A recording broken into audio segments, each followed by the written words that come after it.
Natini Bino Bolanda, site Nabino bien, CL News TV. CL News TV. Il y a Christelle Mam. Sia. Aussi Lisango. CL News TV. Salut très chers internautes, ne bakabozala ka ebele kaka wana pona kolanda CL News TV mon bébé Asika ya Christelle Mamula Rose l'Iranienne de la presse na CL News TV mbaka kandenge tolobaka tolanda bino partout tolobaka CL News TV qui baka ba musicien te bata théâtre te CL News TV eza wana pona ko servir bino awa tozana masina na marché de la liberté awa bisika ba musicien ya Marie Misamou de fin to atika kibiso il y a de cela une année toye wana poto sola na bango toye wana poto compatir na bango o bazana mituna o bazana ba koloba ba o bazana ba témoignage pour na sœur na biso o asalaka vraiment makamwa minene na mboko yo hein to sona bango to kutani à suivre hein? Bonjour mon frère. Ah bonjour maman. Se présenter bana mon entier bon lando papi nzola mesa so landa yo se présenter aux anani na groupe à sœur Marie Misamou. Je suis le frère Moïse Moké, naza secrétaire. Il y a un groupe naza pe accompagnateur au sein du groupe. Frère Moïse, Marie Misamou atika kibiso il y a de cela une année. Un jour à Koufa qui oka kindengeni. Président Sabino atiki bino karabou. Vous sentez kindengeni. Bon, là qui peut pas passer parce que le jour au parquet à Koufaki, tu as un grand concert à mener photo bête à niveau bon marché. On s'est préparé pour la robette à Matanga mais subitement Théros m'appelle que votre leader a Koufina Njila, il a le mot boy et lesquels a été tellement sombre. Et ma canalisation est vraiment en côté. Et là on y a tiqué là comme message pour baloba soki mutu akufi akoyeba et là on y a tiqué là comme message en particulier faire Moïse a tiqué là que netini aloba qui non comme mot de la fin. Bon, je me souviens encore une fois le dernier concert au Beta avant Koufa na victoire.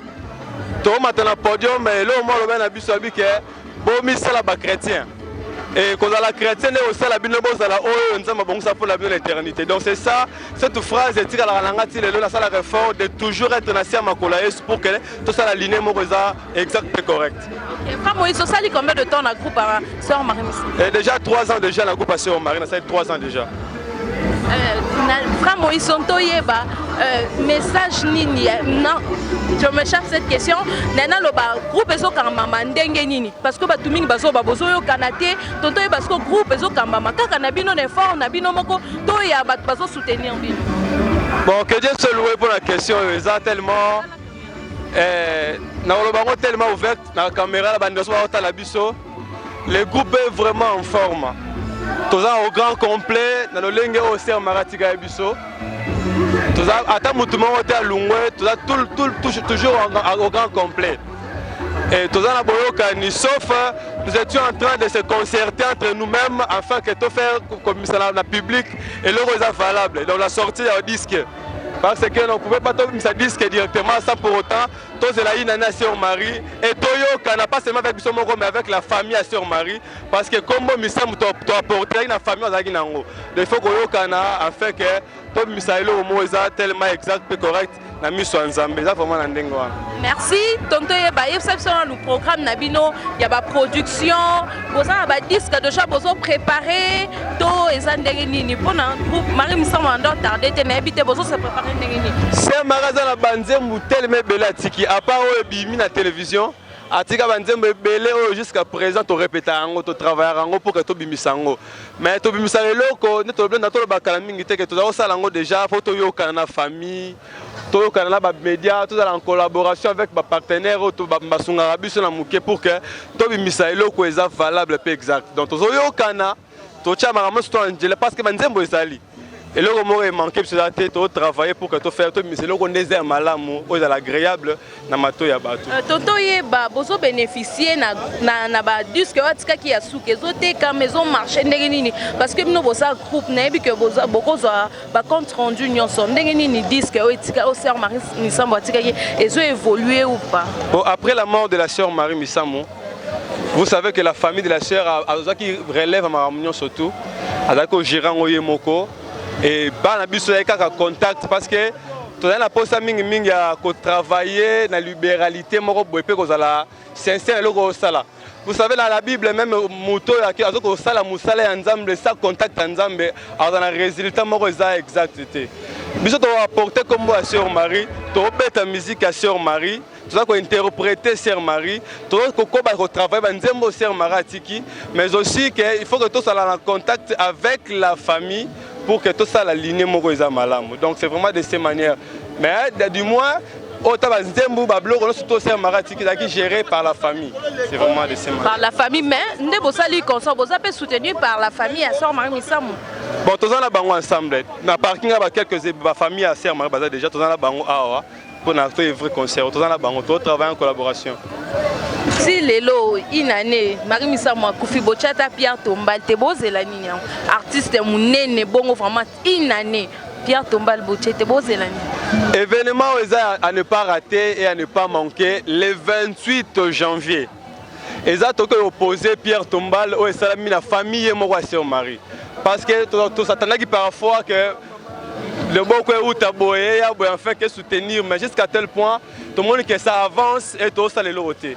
Et parce que la famille est en charge, et le papa des Zéro n'a pas simbo de Sikazala aussi France avec en fait que Pierre Tombal le Salama. Donc le Salama le 28 opposé Pierre Tombal et le 29 dans le concert à VIP dans New Plaza dans 5e mairie. On a invité parce que dans la ministère chrétien belé. Batumi va interpréter Sœur Marie, le roi Bari papa, frère Nabiso, on dit bon on a fait qu'elle va interpréter la Sœur Marie Missamou. OK, merci. Tonto Yeba, un mot de la fin na yo, frère Moïse, so mutu moi mon année à soutenir Bino. Bokosala, Bokondima, to bosaka soutenu par la famille. So production mon parce que Lando partout dans le monde entier, dans le monde entier na poto partout dans l'étranger, bazo landa yo. So mutu moi mon année à produire Bino.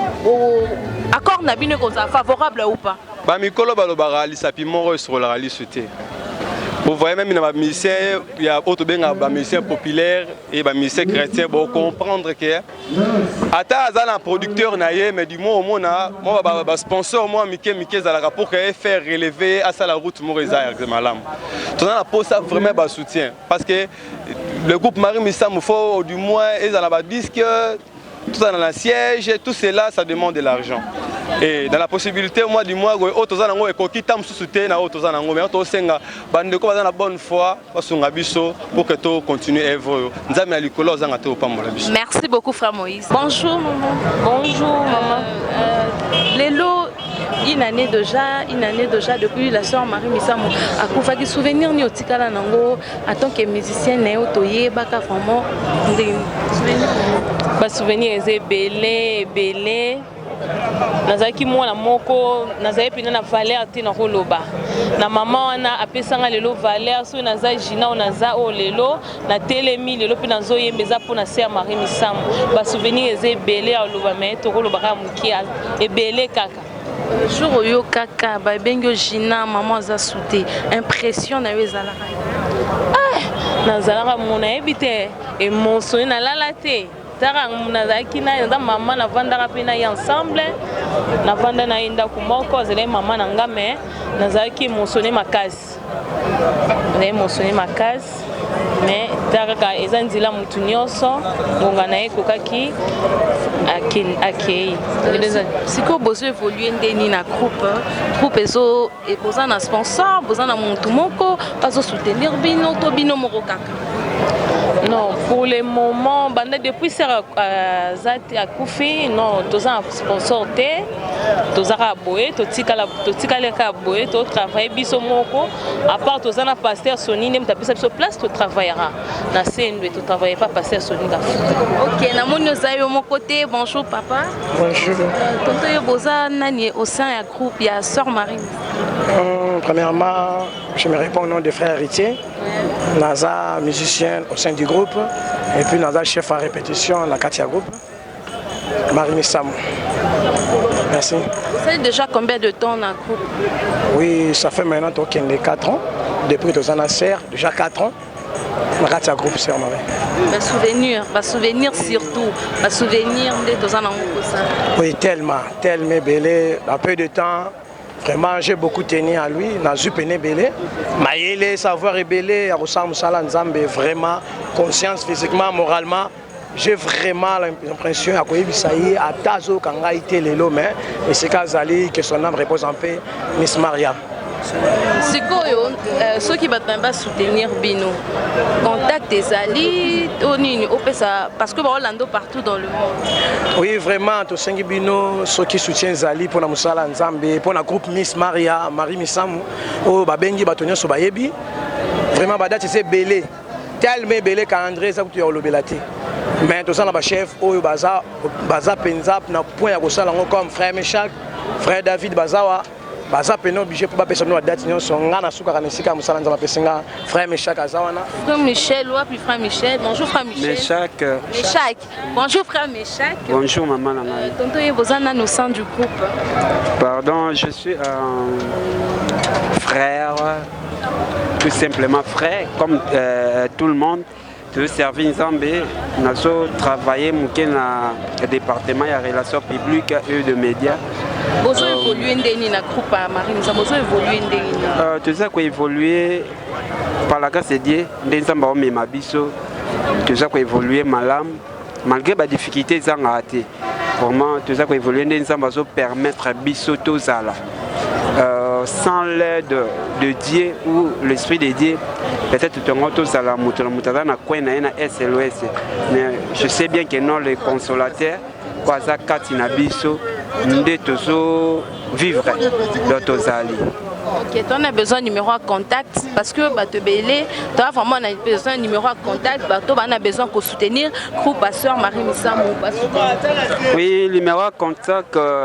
Nakoki kopeso ya ngate fona peso ya secrétaire parce que secrétaire ndazo partenir na marambo wana poso obengi secrétariat nde bokozwa biso nyonso secrétariat c'est commis oui secrétariat zanabi nde komoko abongisa pesa numéro frère Moïse po biso tokopesa ba numéro ki opesa na opesa nga mutu nsusu amona boye toza œuvre de Dieu il faut tozala na moi ordre.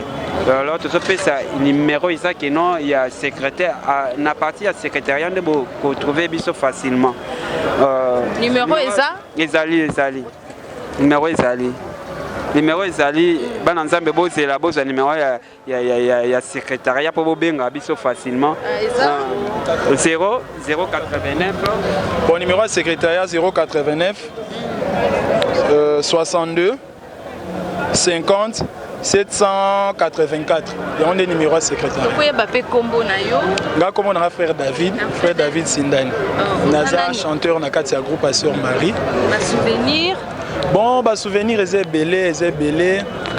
On a dans occasion on m'a permis na Sœur Marie. Après cette occasion on a intervenir pe na ba disque belé. Na tsapé ba vocal belé donc on a ma chance on a. Quel vocal? Natangi na Bible moi sako tanga makila. Asimbaki elamba na Yesu azwaki lobiko kumama.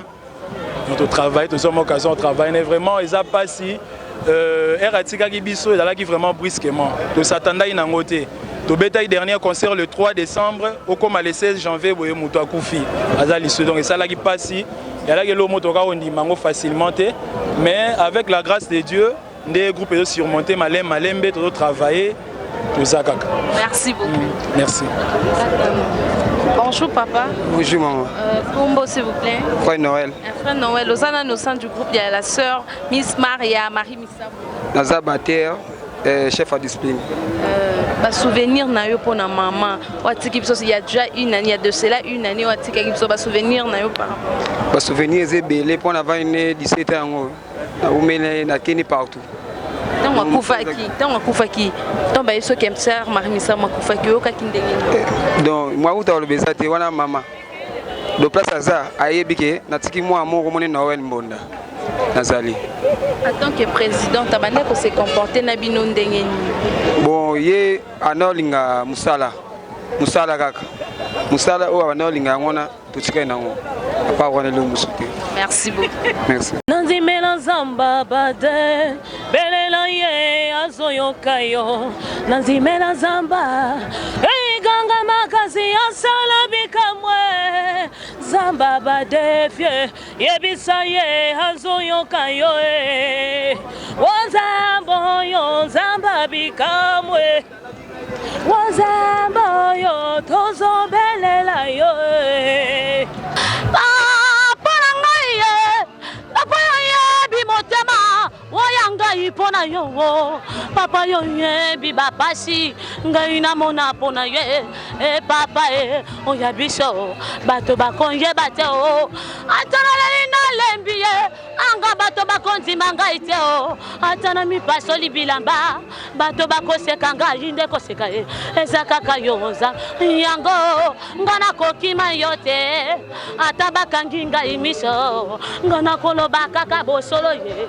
oyo nde nzela na bomo ye yo yebi akomboni nyolingaka na benga yo sikoyo olingaka komboni nyango ye papa merci beaucoup bon na sengi na bino gouvernement pe ba producteur na surtout boza pour ça ko aider Èvre Sia Marie et Koufate bo aidenga pardon s'il vous plaît bo aidenga naza mwana bino na bandi ko pendant âge à 5 ans naza ki ngolute okuta na Sia Marie et comme ki moment okuta na Sia Marie na kuta na eme et comme ki moment Sia Marie ngaki encadrer nga zamba benga ki azo ki molimo na ye yango na sengi pardon s'il vous plaît Sia Marie et Koufate azaki maman mako bon musicien pe bon devant mutu nyonso maman nga banda kolinga makasi bo soutenir nga ba producteur soza boza bosenga nanga bo soutenir nga pardon bo soutenir nga na zana posa RO Koufate to ka te Marie na sima ya batu to ka ya Marie na sima ba musicien nzamba bika tozo kufa tozo botama ya Marie kufinga pe Marie mke na bimi bo soutenir nga pardon na za mwana na sengi aide bo soutenir nga tala age nga na bandi musique pendant âge à 5 ans na zo grâce à mutoko soutenir nga tango na sengi aide bo soutenir nga s'il vous plaît par numéro de contact nanga so boza bosenga nanga s'il vous plaît cause numéro pe dadi ya dadi ko ben bon na mitu na numéro de téléphone te na numéro pe dadi na pe sabino ate dadi na ko luka e pardon on appelle ce numéro là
Bonjour, balobi ezanga fruit da ba charme na eli bino mo pepa kitoko na bandako na bino. Balobi mo pepe ya kitoko eye. Balobi mo pepe ya kitoko eye ya Christelle la Rose. Botu nanga mo pepe ya nini? Balobi eza CN News TV. CN News TV balobi esika tokozwa ba news na biso ya kitoko. Na CN News TV esika tokoyeba ba information ya kitoko. Na CN News TV esika tokomona ba acteur na biso ya théâtre, ba actrice na biso ya théâtre. Balobi ba musicien na biso balobi na CN News TV eponi ekolo te tata te mwana mukete. CN News TV balobi site o ezangi ba bêtise babi CN News TV site ya patabaza na bagage. CN News TV balobi eza ya mamu Christelle la Rose balobi oya kotala te akomi diembika yo okomi diembika